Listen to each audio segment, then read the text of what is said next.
I think everybody understands that students can save a lot of money when you give them either a completely free resource, or even if you have an institution that's running a formal OER program and maybe assessing a $5 fee or a $10 fee on a course. When you're replacing a $200 textbook with a $5 or $10 fee, obviously there are all kinds of benefits to students on the financial side there. And then how those benefits trickle down is something that we're really starting to wrap our heads around now, but need to understand better. What are the changes in the drop rate? What are the changes in the percentage of students that complete with a C or better? Do students take that money that they saved on textbooks and reinvest by enrolling in an additional course? There's some preliminary evidence that they do that they take more courses in terms when they're assigned OER in place of commercial textbooks. Do they return next semester at a higher rate? Do they make those benchmarks of 15 credits completed, 30 credits completed faster? So there's a whole range of kind of learning outcomes that we have 1, 2, 3 studies around that are promising, but we just need a lot more work in those areas. And then on the financial model on the institution side as well, there's a lot of questions about, well, what happens to our bookstore revenue if we start adopting freely available materials and students aren't spending lots of money at the campus bookstore? But at the same time, when you decrease the percentage of students that drop a course before the add drop deadline, then there's money that an institution would have refunded to students that now they retain instead of refunding. And also, as I said a second ago, there's some preliminary evidence that students enroll in more courses in a term. So what the financial impact on the institution is, where you've got kind of a negative delta on the bookstore side, but a positive delta potentially in terms of revenue that you hold on to that you don't refund, additional revenue as students enroll in more courses. Just understanding that breadth of impact on the student and the institution. And more recently, we've started to have conversations about the impact on the faculty member as well.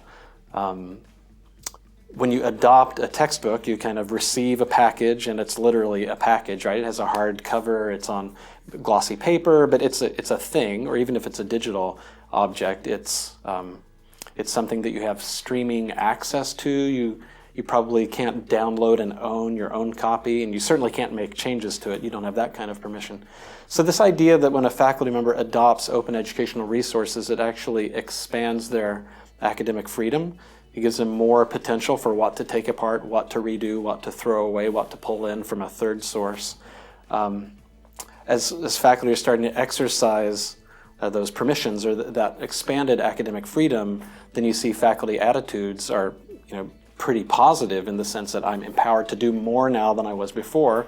And as you start to see student outcomes track that investment that faculty members make in localizing and making more appropriate, culturally sensitive, things like that, the materials that they're adopting, that whole faculty usage piece is another piece that's top of mind, in addition to the institutional impacts and the student impacts. Hello, this is Ming Na. Every year, approximately 300 children under the age of 5 drown in swimming pools and spas. Thousands more hospitalized after close calls. Every single one of these deaths and injuries is preventable. Simple steps save lives.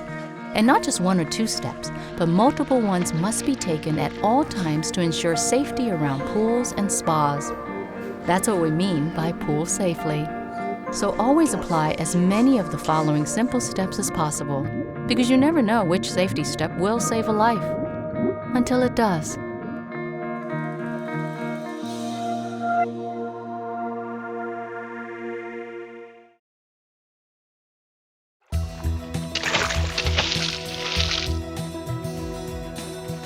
When there's the potential for trouble, my boy's going to find it.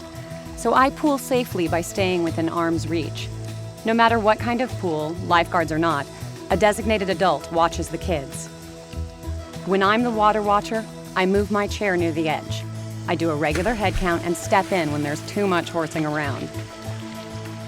When there's a group of kids and parents, we always know who the water watcher is, and we always keep track of our own kids. And when swim time is over, when the kids are out of the pool area, is when I make phone calls, respond to texts, and chat with friends.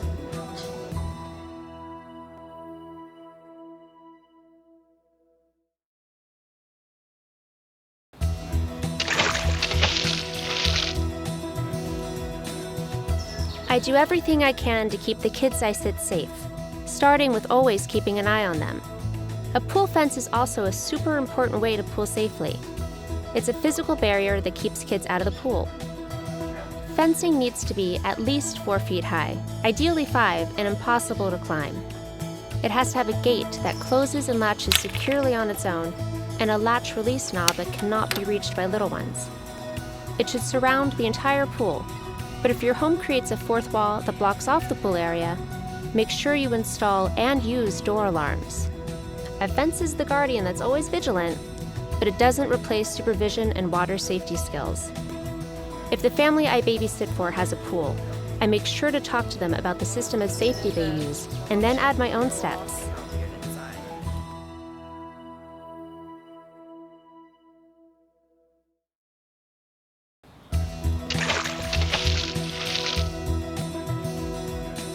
Pool and spa safety covers are a great way to pool safely. Visually, they say not open, and covers tested to meet safety standards should be strong enough to hold a child or children who don't know any better, and teach kids to stay away from them. Spa should always be covered and locked when not in use. There are pool covers designed to be used daily too, automatic ones that can be used and removed by an adult in a short time. So choose the one that works best for you. And don't forget about those ladders on above ground pools either. Take them out when not in use. They scream, "Climb me," to the little ones. And as always, remember, nothing replaces constant supervision.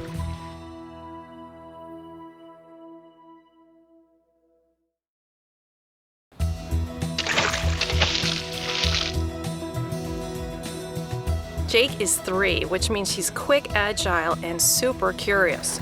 So we pool safely with a couple of alarms. One goes off when the back door that leads to our pool is opened. The other is in the pool itself and goes off when something falls in the water. This way, if a neighbor's child or a friend or even Jake somehow gets to the pool without anyone knowing, I'll know about it instantly. There are many alarm choices. Ones for house doors, the pool gate, surface wave, and underwater alarms, even ones that your child can wear. We chose the system that works best for us. You can choose the system that works best for you. And remember that close supervision is always a requirement.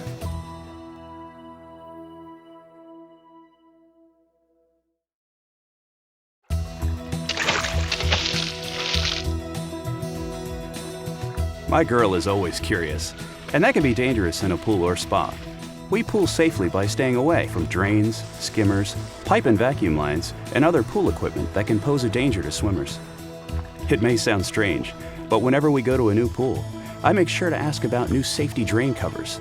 They can help prevent swimsuit straps, jewelry, and hair from getting entangled, and they are shaped to prevent suction from trapping a person. Plus, public pools and spas are required by law to have them. My daughter teases me for being a safety drain cover geek, but she's worth it. We know that simple steps save lives.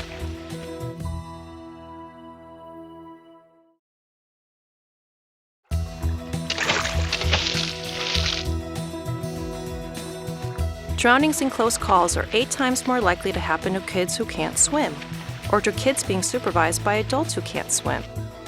It's why swimming lessons are a crucial water safety step. In fact, swimming is the only sport that can save a life, and lessons are available to kids and adults of all ages.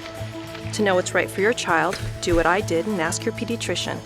Then ask your swim instructor to include other age-appropriate water safety skills. For lessons, try your local Y, American Red Cross chapter, or community pool. But remember, even good swimmers can drown, so make sure there's always supervision.